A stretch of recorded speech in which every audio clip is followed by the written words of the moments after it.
Hi everyone, this is John from Civil Center. Welcome to our channel. So, as we know, Civil Center is continuously working with the vision to guide civil engineering student and professional. And in this series, we have started the start pro. इस particular series में हम लोग क्या कर रहे हैं, हम लोगों ने एक G+1 रेसिडेंशियल बिल्डिंग का लाइव प्रोजेक्ट लिया है और उससे हम लोग यहाँ पे डिजाइन कर रहे हैं। और अभी तक इस सीरीज में हम लोगों ने 5 एपिसोड्स को रिलीज कर दिया है, जिसमें कि हम लोगों ने सेंटर लाइन से नोट्स कैसे लेना है, उसके बाद बीम्स एंड कॉलम्स को ऐड कैसे करते हैं, उसके बीच में जो छोटी छोटी ट्रिक्स हैं जैसे कि इंसर्ट नोट्स, कैसे किसी एग्जिस्टिंग मॉडल में हम लोग नोट्स को इंसर्ट करते हैं, इन सारी चीजों को सीखते हुए हम लोगों ने अपना मॉडलिंग को कंप्लीट कर लिया है। उसके बाद आता है जो नेक्स्ट पॉइंट, जो कि है लोडिंग का। तो लोडिंग में हम लोगों ने समझ लिया है कि डेड लोड को कैसे अप्लाई करना है, लाइव लोड को कैसे अप्लाई करना है, कैसे किसी बिल्डिंग को अलग अलग सेक्शंस में डिवाइड करते हैं जब हम लोग को फ्लोर लोड अप्लाई करना होता है, कैसे सेल्फ वेट को असाइन करते हैं और किस तरीके से हम लोग मेंबर वेट यानी कि वॉल लोड्स को असाइन करते हैं। फिर हम लोगों ने ये भी जाना कि फ्लाई ऐश ब्रिक के लिए हम लोग का एक्सटर्नल वॉल का लोड कितना होता है, इंटरनल वॉल का लोड कितना होता है और पैरापेट वॉल पे हम लोग कितना लोड देते हैं। और आज की क्लास में हम लोग सीखने वाले हैं कि सेस्मिक लोड को किस तरीके से डिफाइन और असाइन करेंगे। उससे पहले अगर आपको ये सेशन यूजफुल लग रहा है तो आप इस सेशन को डेफिनेटली लाइक कीजिए, एंड अगर आपको लगता है कि आपके फ्रेंड्स या कलीग्स भी इस सेशन का लाभ उठा सकते हैं तो उनको भी ये वीडियो सीरीज जरूर से जरूर शेयर कीजिए। एंड अगर आप हमारे चैनल पे नए हैं तो इसे सब्सक्राइब कीजिए। अब डायरेक्टली चलते हैं हमारे स्टैड प्रो सॉफ्टवेयर के ऊपर।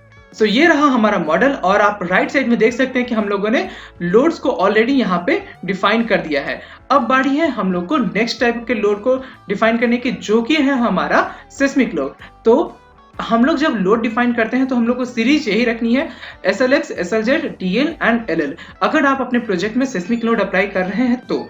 और व्यूअर्स मैं आपको एक बात और बता देता हूं कि जोन 3 के लिए अगर आप सेस्मिक लोड को कंसीडर नहीं करते हैं G+1 बिल्डिंग में तो भी कोई बात नहीं है। हाउएवर यहाँ पे मैं जोन 3 के लिए भी सेस्मिक लोड को कंसीडर करूंगा, लेकिन कोडल प्रोविजन के हिसाब से आपके लिए एसेंशियल नहीं है। लेकिन क्योंकि हम लोग को तो ऑल ओवर इंडिया प्रोजेक्ट्स करने हैं तो उसके लिए हम लोग अलग अलग जोन्स के बारे में भी सीखेंगे और इसलिए मैं इस पर्टिकुलर प्रोजेक्ट में भी सेस्मिक लोड को अप्लाई करूंगा।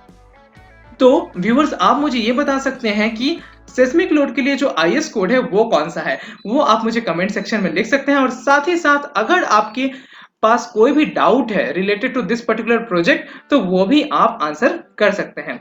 नेक्स्ट, हम लोग के एक व्यूअर ने बोला था कि संकन स्लैब को कैसे डिजाइन करते हैं स्टैड प्रो में, वो बताने के लिए। तो ये जब सीरीज कंप्लीट हो जाएगी तो मैं उस पर भी एक वीडियो डेफिनेटली बनाऊंगा एंड वहां पे मैं संकन स्लैब के बारे में ही बताऊंगा कि वो क्या पॉसिबल है यहाँ पे डिजाइन करना या नहीं है, और अगर उसको स्टैड प्रो में नहीं डिजाइन कर सकते हैं तो मैनुअल डिजाइन कैसे करते हैं, वो सारी चीजें मैं आपको डिटेल्ड वे में पढ़ाऊंगा। और अभी हम लोग चलते हैं कि सेस्मिक लोड को डिफाइन करते हैं। तो उसके लिए पहले हम लोग को डिफिनेशन में जाना है और उसके बाद सेस्मिक डिफिनेशन को डबल क्लिक करके वहां पे ओपन करेंगे। Let's click on add and यहाँ पे आके आपको सेस्मिक वेट को डिफाइन करना होता है। तो सबसे पहले सेस्मिक लोड को डिफाइन कर लेते हैं और इसे डिफाइन करने के लिए हमें सेस्मिक डिफिनेशन पे क्लिक करना है, फिर ऐड पे क्लिक करना है और आपके सामने एक डायलॉग बॉक्स अपीयर होगा जिसमें कि हम लोग नया सेस्मिक लोड को डिफाइन कर सकते हैं। यहाँ पे हमें अपने सेस्मिक डिफिनेशन के IS कोड को भी चूज करना होगा और मैं यहाँ पे चूज कर रहा हूँ IS 1893-2002/2005। ओके, सो ये हमारा रिवाइज्ड IS कोड है जो कि सिलेक्ट सीरीज 5 में अवेलेबल है। तो इसी तरीके से जब स्टैड प्रो के नए नए सीरीज आते हैं, जैसे कि सिलेक्ट सीरीज 6 भी अभी आ चुका है, तो उसमें अगर कोई भी कोड अपडेट होगा तो वो वहां पे अपडेटेड फॉर्म में आएगा, लेकिन आपके एग्जिस्टिंग मॉडल में वो कोड्स जो है वो ऑटोमेटिकली अपडेट नहीं होते हैं। तो आपको लेटेस्ट सीरीज में काम करना चाहिए, वो रिकमेंडेड होता है, लेकिन हम लोग यहाँ पे सिलेक्ट सीरीज 5 का ही यूज करेंगे क्योंकि ये जो सॉफ्टवेयर है वो वाइडली अवेलेबल है। अब यहाँ पे आने के बाद सिलेक्ट सीरीज 5 में हम लोग को यहाँ पे कोडल प्रोविजंस को जनरेट करना होता है और सिलेक्ट सीरीज 6 में आपको यहाँ पे ऑटोमेटिकली जनरेट हो जाएगा और आप यहाँ से भी डायरेक्टली वैल्यूज को चेंज कर सकते हैं। वो आपके लिए यहाँ पे भी प्रोविजन है कि यहाँ पे भी आप सिलेक्ट कर सकते हैं, लेकिन मैं आपको डिटेल्ड वे में यहाँ पे सिखाने वाला हूँ और वो है जनरेट करने का मेथड। तो यहाँ पे जोन फैक्टर में आप आइदर सिटी को सिलेक्ट कर सकते हैं या जोन्स को सिलेक्ट कर सकते हैं। तो जोन हमारे पास जो सेस्मिक के हैं वो है टोटल 4। पहले ये 5 जोन्स हुआ करते थे, लेकिन जो अर्थक्वेक आया था नेपाल में, उसके बाद से जोन 1 को इरेडिकेट कर दिया गया है और अब हमारे पास सिर्फ 4 ही जोन बचे हैं, 2, 3, 4 एंड 5। ओके, तो हम लोग इसे जोन 3 के लिए डिफाइन करेंगे एंड हर पर्टिकुलर जोन के लिए आपका जो जोनल फैक्टर है या कह सकते हैं जेड फैक्टर जो है वो डिफरेंट होता है। जैसे कि आपका जोन 4 के लिए 0.24 है, जोन 5 के लिए 0.36 है, जोन 2 के लिए आपका 0.1 है और जोन 3 के लिए 0.16 है। तो जोन 3 के लिए हम लोग इसे डिफाइन कर रहे हैं और जैसा कि मैंने आपको पहले भी कहा कि जोन 3 तक आप G+1 बिल्डिंग में अगर सिस्मिक लोड नहीं भी कंसीडर कर रहे हैं तो वो भी कोई रॉन्ग मूव नहीं है, वो भी करेक्ट है। लेकिन यहाँ पे क्योंकि मुझे ये सिस्मिक लोड को कैसे यूज करना है वो बताना है, इसलिए मैं यहाँ पे उसे इंक्लूड कर रहा हूँ। देन आता है कि रिस्पॉन्स स्पेक्ट्रम में, तो यहाँ पे हम लोग यूज करेंगे ordinary RC moment resisting frame. तो उसके हिसाब से ये रिस्पॉन्स रिडक्शन फैक्टर जो है वो चेंज होता है और उसके बाद आता है इंपॉर्टेंस फैक्टर, जहाँ पे आप इंपॉर्टेंट बिल्डिंग्स पे काम कर रहे हैं या फिर ऑल जनरल बिल्डिंग्स पे काम कर रहे हैं, वो हम लोग को डिफाइन करना होता है।